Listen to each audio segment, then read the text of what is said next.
رحمۃ اللہ، میرے بھائی آپ کا سوال ہے کہ ہند و پاک میں درباروں مزاروں کو بہت زیادہ عروج ملا تو کیوں ملا؟ پہلی بات تو یہ ہے کہ شریعت نے ہمیں یہ بتایا، پیارے نبی علیہ السلام کا فرمان یہ ابو داود میں بھی ہے اور مسلم میں بھی ہے اور بخاری میں بھی ہے مختلف الفاظ کے ساتھ۔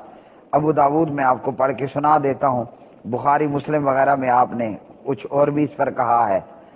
نہا رسول اللہ صلی اللہ علیہ وسلم ان یجسس القبر وان یبنى علیہ وان یقعد علیہ وفی روایت وان یکتب علیہ، پیارے نبی نے قبر پر بیٹھنے سے منع کیا، قبر کو پختہ کرنے سے منع کیا، قبر پر عمارت بنانے سے منع کیا، قبر پر لکھنے سے بھی منع کیا۔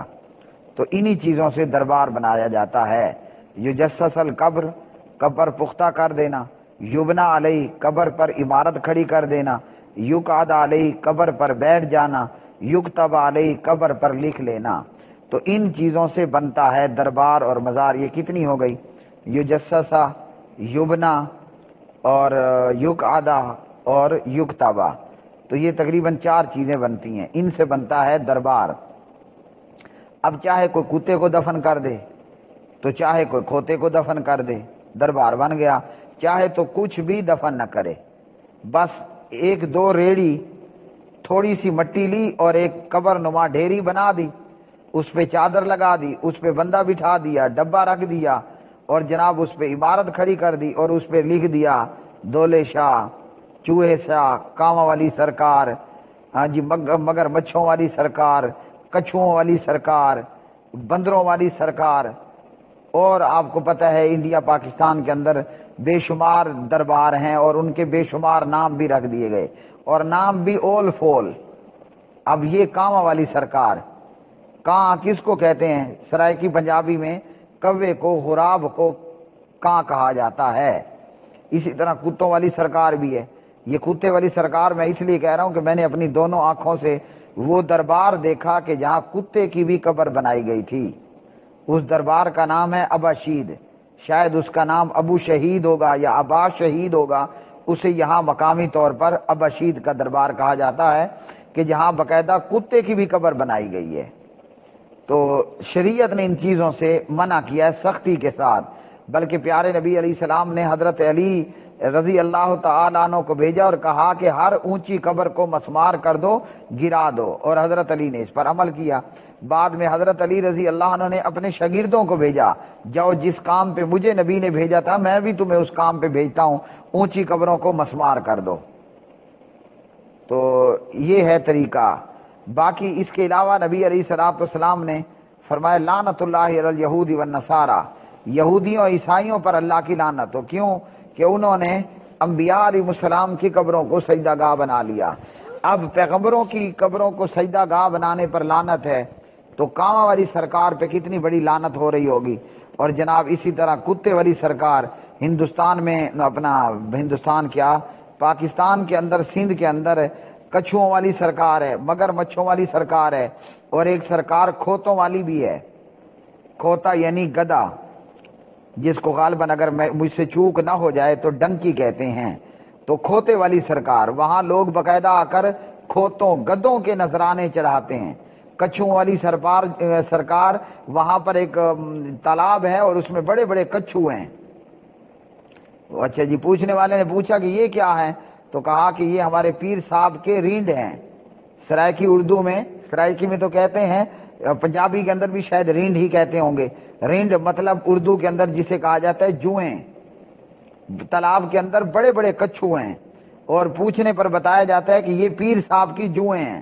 جو پیر اتنا غلیظ ہوگا اس کا عقیدہ کتنا پلید ہوگا کہ جس نے کچھوؤں جتنے بڑے بڑے رینڈ اور جوئیں پال رکھی تھی۔ اور سندھ کے اندر، پاکستان میں، ہندوستان کی بات نہیں ہے، یہاں اس ملک کے اندر صورتحال یہ ہے کہ دربار ہے، اور وہ جناب بابا ککڑ شاہ کا دربار۔ ککڑ ہم سرائکی میں مرغے کو کہتے ہیں، تو مرغے شاہ کا دربار، ننگے دڑنگے بابے بیٹھے ہوئے جناب، مرد بھی آ رہے ہیں، عورتیں بھی آ رہی ہیں، اور ہندو سادھوؤں کی طرح دربار پر پھرنے والا ملنگ الف کا الف ننگا ہے، نہ اس کے جسم پر جناب نہ کوئی شرٹ ہے، نہ پتلون ہے، نہ ستن ہے، نہ چولا ہے، نہ سلوار ہے، نہ قمیض ہے، نہ انڈرویئر ہے، نہ کچا ہے، نہ پجامہ ہے، نہ کچی ہے، کچھ بھی نہیں ہے۔ وہ ملنگ بالکل ننگے کا ننگا ہے۔ اب سراسر بغیرتی ہو رہی ہے، وہاں مرد بھی ہیں، عورتیں بھی ہیں، بچے بھی ہیں۔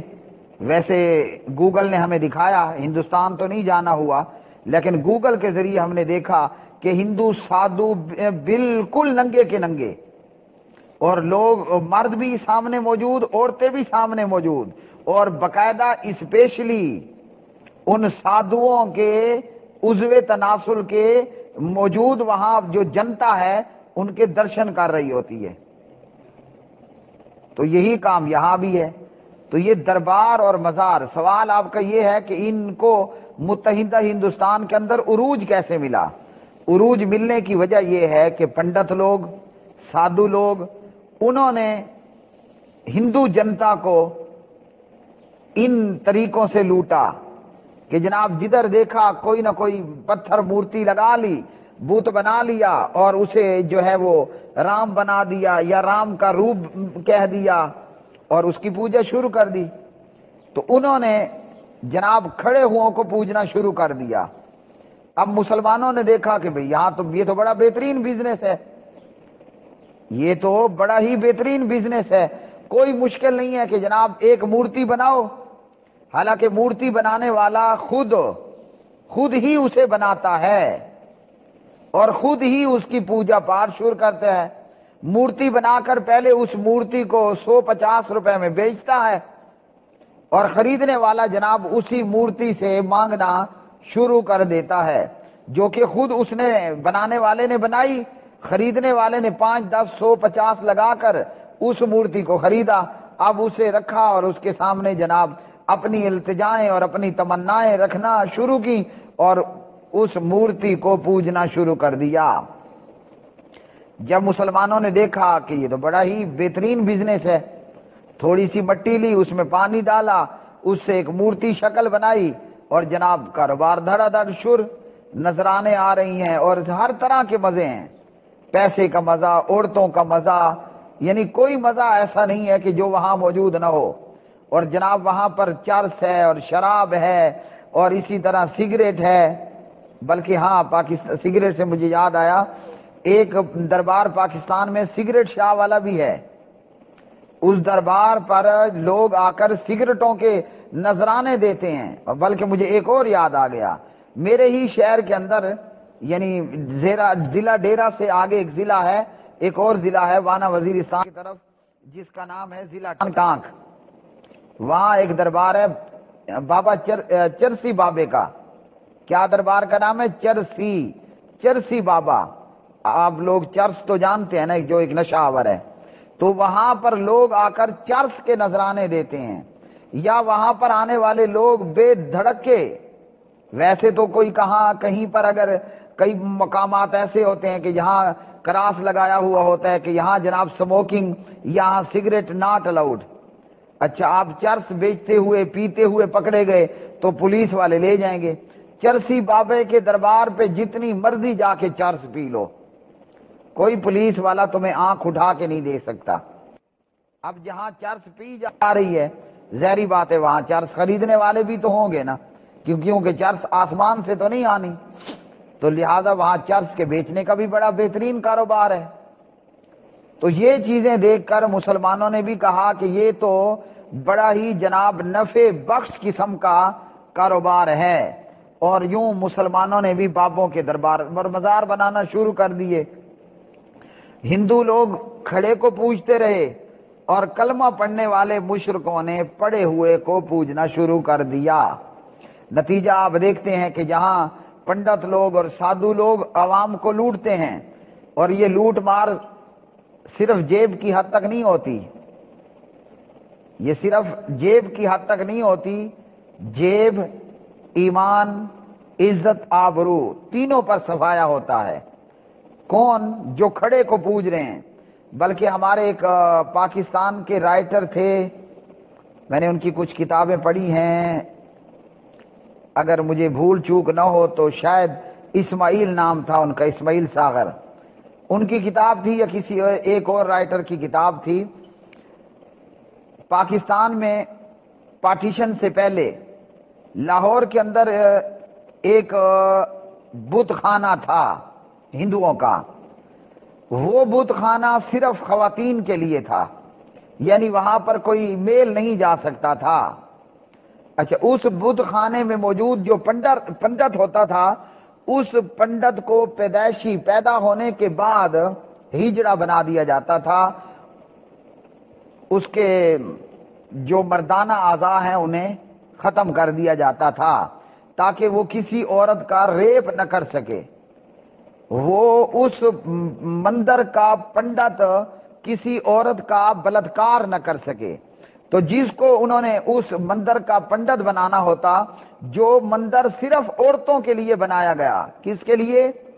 صرف خواتین وہاں جائیں گی.